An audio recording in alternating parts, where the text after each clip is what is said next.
Here we are, Toronto. You've been going strong all day, as I have. Movie went off like gangbusters. And we talked about this earlier because Leighton was my Vanity's opener, like a year ago almost, or 9 months ago? Yeah. I think for Country Strong, actually.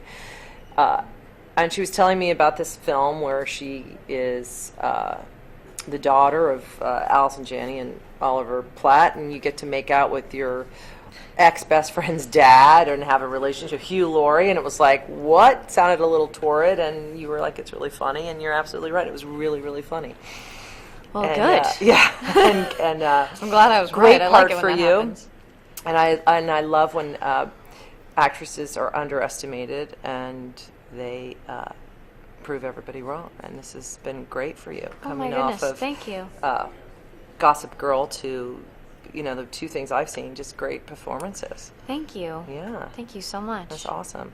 And now singing too. But let's just talk a little bit about Oranges. I mean, you did obviously must have been great to work with those actors. And Yeah, it was, I think it started with the script. I think that's kind of how it was for everyone. And now every time I'm like, oh, I worked on the Oranges, everyone's like, I loved that script, But I read it years ago, like I think 3.5, 4 years ago when I met with Julian. And at the time, I think I was like 21. He's like, you might be a little young. I still think of you as 21. Well, thanks. Yeah, okay. I mean, it's not too far off, Yeah. but I think those few years made a difference. Yeah, And definitely. Yeah. then when it came time, it was like it was of age, so it worked.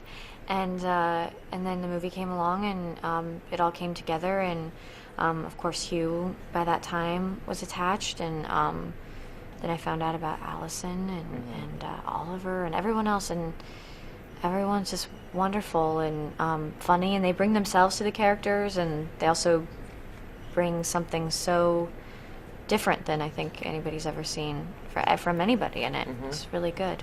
They do. They really do. And the chemistry, I was talking about this with the director, the chemistry of the cast, it's instant. And which doesn't always happen. Like, Yeah, it was you very just, instant. you kind of like, the relationships are implied. You just assume because of their chemistry. Yeah, they've known each other for 20 years. They've seen their kids grow up and whatnot. Yeah, I think that was Julian's doing. He sort of shoved us in a hotel room and said, well, I want it to fit. Because it's weird. It's like on a film, you feel like you grow this bond really quickly, but it was like really quick for us because he sort of put us in a hotel room and was like, okay, go. And we just like ate and drank and talked and got to know each other, and then we sort of shared a house while we were filming, so it's a close bond. I figure that has to be one of the best things about it being an actor, is you get to meet great people. I mean, not every experience is great, clearly, but you get to meet different people all the time, and Yeah. I think actually it's weird. It's when I get to meet, especially when I get to work with people who are really extraordinarily talented and the best, they're always the nicest people. It's crazy. It's like it goes hand in hand. So I think it also showed me like it's good to be nice, Well, thanks for stopping by. Thank It you. was great to see you again. Yeah, it's good to see you again in too. the future, I'm sure.